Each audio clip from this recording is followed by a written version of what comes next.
Добре заварил. Какво можем да очакваме? Това е традиционният ни въпрос преди началото на всяка една година. Да пожелаем успех на българския шампион в матча му срещу Динамо Киев. Първи съдийски сигнал на арбитъра Масимо де Сантис от Италия. Помагат му Марко Ивалди и Андреа Консало, негови сънародници. През първото полувреме Левски ще напада вратата в ляво на нашите екрани, докато се става Бачков. Добре се справя Бачков в тази ситуация. Успя да излепа топката Симонович. В ляво е Чиликов. Играе сам Саша Симонович. Има много силно, но ще успее ли да направи нещо. Чиликов!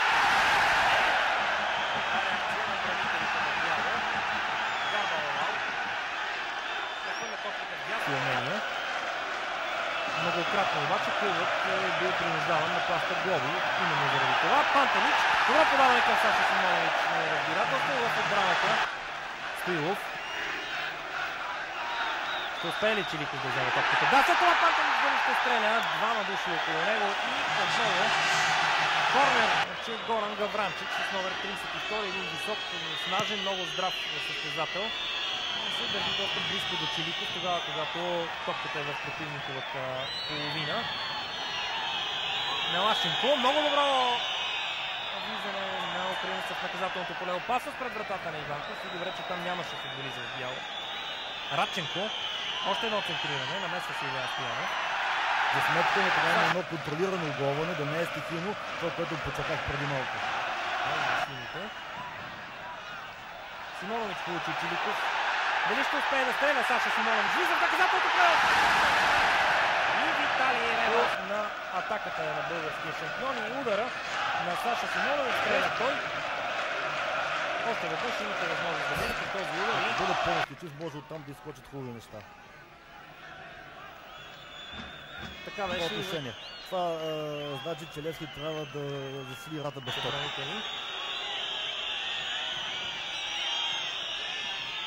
Още една високо изпратена топка в полето. И пак там беше. Аз не знам дали им липсва. Още когато бе изтеглен жребия и срещу Левски се падна Динамо Киев, се чуха почти радостни възгласи. Моето скромно мнение в третия предварителен кръг, тогава когато си в съперника няма. Късмета за отбора на Левски беше, че не се можа да се ориентира добре, а и сериозното физическо превъзходство на бранителите си каза думата. Сега голяма опасност пред българската врата. Излиза Иванков и успява да спаси своята врата, която е много опасна. Сигнал явно дига за дигнат крак. Не е достатъчно.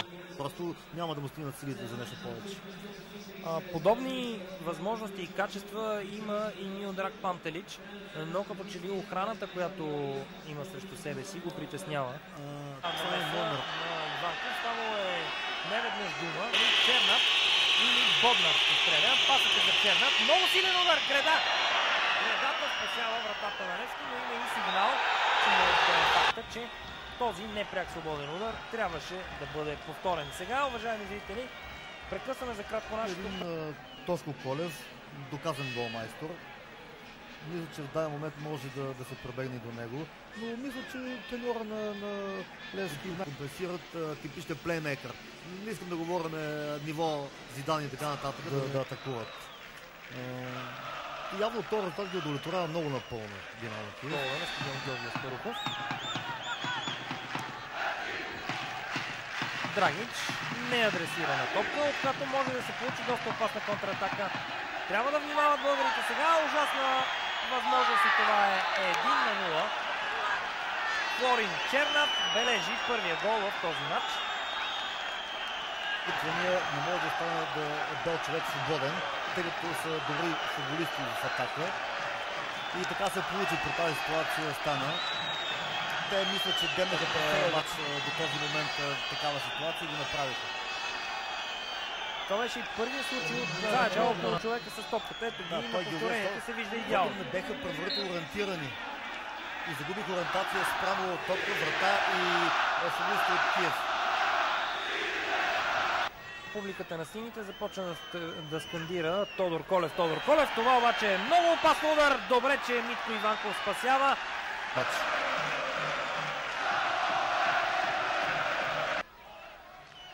Вава.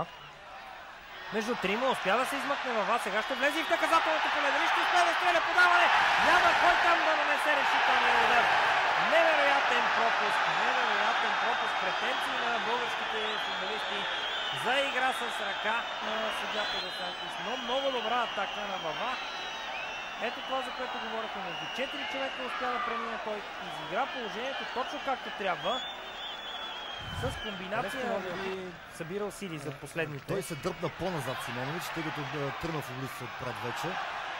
Колев. Събира и сили. Ето сега има възможност пред Саша Симонович. Това беше много важен момент. 3 пъти е имало футболист на Левски паднал в наказателното поле. Това е пропуск. Малко.